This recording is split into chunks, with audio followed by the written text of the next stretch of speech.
শহরের যান্ত্রিক জীবন থেকে একটু বিশ্রামের জন্য বা শারীরিক ক্লান্তি অথবা মানসিক অবসাদ দূর করার জন্য আমরা অনেক জায়গাতেই তো ঘুরতে যাই।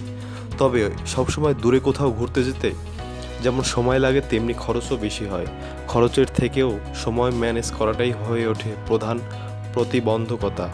তাই কম সময়ে কাছে কোথাও ঘুরে আসতে পারবেন এমন অনেক জায়গায় আছে ঢাকার আশেপাশে। তার মধ্যে খুব সুন্দর আর মন ভালো করার মতো একটি জায়গা হলো গোলাপগ্রাম, যা ঢাকার অদূরে সাভারের বিরুলিয়া ইউনিয়নে অবস্থিত।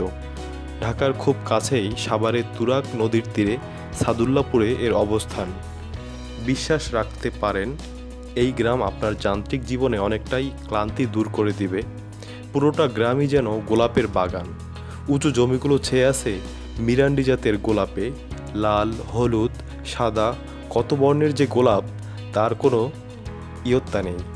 যতদূর যাবেন গোলাপে ঢাকা চারপাশ আপনাকে মুগ্ধ করে রাখবে। সকালের শিশির ভেজা গোলাপে নরম আলোর ঝিকিমিকি। গ্রামের বুক চিরে চলে গেছে আঁকাবাঁকা সরু পথ, তার দুপাশে বিস্তীর্ণ গোলাপের বাগান। ফুটে আছে টকটকে লাল গোলাপ, গ্রামে ছড়িয়ে পড়েছে গোলাপের সৌরভ। এখানের যে কোনো বাগান থেকে কথা বলে আপনি গোলাপ কিনে নিতে পারেন, তবে ওরা ওখানে 100 থেকে 150-এর কম গোলাপ বিক্রি করতে চায় না। সাদুল্লাপুর পুরো গ্রামটাই নানা রঙের গোলাপ ফুল দিয়ে ঘেরা, এটাকে গোলাপ গ্রামও বলা হয়। এখানে গোলাপ ছাড়াও অনেক ফুল আছে, যেমন জারভারা, গ্লাডিওলাস। ঢাকার বেশিরভাগ ফুল চাহিদা এখান থেকে মেটানো হয়। শাহবাগ সহ রাজধানীর বিভিন্ন ফুলের বাজারগুলোতে গোলাপের প্রধান যোগান দেন এখানকার চাষিরা। স্থানীয় ফুল চাষিরা নিজেদের প্রয়োজনে এই গ্রামেই গড়ে তুলেছেন হাট। শ্যামপুর গ্রামে প্রতি সন্ধ্যায় বসে গোলাপের হাট। সেখানকার আবুল কাশেম মার্কেটের সামনে সন্ধ্যায় শুরু হয় ফুল ব্যবসায়ীদের আনাগোনা। ঢাকা সহ দেশের বিভিন্ন স্থান থেকে অসংখ্য ব্যবসায়ী এসে ভিড় করে সেখানে। জমতে থাকে কেনাবেচা, ফলে গভীর রাত পর্যন্ত। এছাড়া মোস্তাপাড়ায় রয়েছে সাবু মার্কেট। এ মার্কেটেও গোলাপ বেচা কেনা হয়। গোলাপের চাহিদা থাকে সব সময়, তাই চাষিরাও সারা বছরই ব্যস্ত থাকেন। বিশেষ উৎসবের দিনগুলোতে চাহিদা বেড়ে যায় বহুগুণ। তো বন্ধুরা, গোলাপগ্রাম কিভাবে যাওয়া যায় আমি আপনাদেরকে এখন বলবো কয়েকটি রুট, কিভাবে আপনারা সহজেই গোলাপগ্রামে পৌঁছাতে পারেন। বিভিন্ন রুটে গোলাপগ্রাম বা সাদুল্লাপুরে যাওয়া যায়, তবে সবথেকে বেস্ট রুট হচ্ছে বিরুলিয়া ব্রিজ এর রুট, কারণ এই পথে দারুণ সব গোলাপের ক্ষেত।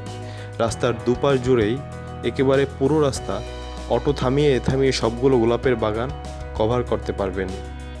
রুট নম্বর 1, যাত্রাবাড়ি গুলিস্তান ফার্মগেট হয়ে মিরপুর বেরিবাতে যাওয়ায় বাস সার্ভিস আছে। এছাড়া মিরপুর 1 নম্বর সেকশন অথবা মিরপুর 10 কিংবা গাবতলী থেকে রিকশায় সহজেই যাওয়া যায় দিয়াবাড়ির বটতলা ঘাট। এছাড়া সিএনজি চালিত অটোরিকশা অথবা ট্যাক্সি ক্যাবেও যাওয়া যায় সেই দিয়াবাড়ি বটতলা ঘাটে। তবে মনে রাখবেন এই দিয়াবাড়ি কিন্তু উত্তরার দিয়াবাড়ি না। তারপর এখান থেকে শ্যালো ইঞ্জিনের নৌকা 10 মিনিট পরপর ছেড়ে যায় সাদুল্লাপুরের দিকে। স্পিড বোট, কোষা নৌকা, শ্যালো নৌকা চুক্তিতে ভাড়া নিয়ে যাওয়া যায় সাদুল্লাপুর। সেক্ষেত্রে শুধু যেতে কোষা নৌকার ভাড়া 300 টাকা, শ্যালো নৌকা 250 টাকা, স্পিড বোট 500 টাকা। হেঁটেই পুরো সাদুল্লাপুর চক্কর দেওয়া যায়। আবার গ্রামের মাঝ দিয়ে চলে যাওয়া পিচ ঢালা পথে রিক্সা নিয়েও ঘোরা যায়। রুট নাম্বার 2, টঙ্গী স্টেশন থেকে কামারপাড়া হয়ে সিএনজি রিজার্ভ নিয়ে বিরুলিয়া ব্রিজ, ভাড়া 200 টাকা। বিরুলিয়া ব্রিজ থেকে অটোতে 10 টাকা ভাড়া আকরান বাজার, সেখান থেকে অটোতে 10 টাকায় সাদুল্লাপুর বা সরাসরি 20 টাকায় বিরুলিয়া ব্রিজ থেকে Sadullapur. Route number 3, Uttara housing building, north tower বা মাস্কট প্লাজা থেকে সোনারগাঁ জনপথ ধরে লেগুনাতে দিয়াবাড়ি, তারপর একটু হেঁটে মেইন রোড। লোকাল গাড়িতে উঠে বিরুলিয়া ব্রিজ, হেঁটেও যেতে পারবেন। বিরুলিয়া ব্রিজ থেকে অটোতে 10 টাকা ভাড়ায় আকরান বাজার, সেখান থেকে অটোতে 10 টাকা ভাড়ায় সাদুল্লাপুর বা সরাসরি 20 টাকায় বিরুলিয়া ব্রিজ থেকে সাদুল্লাপুর। অথবা এখান থেকে নৌকা রিজার্ভ নিয়ে সরাসরি সাদুল্লাপুর। রিজার্ভ ভাড়া পড়বে 500 টাকার মতো, 25 জনের মতো বসা যায়।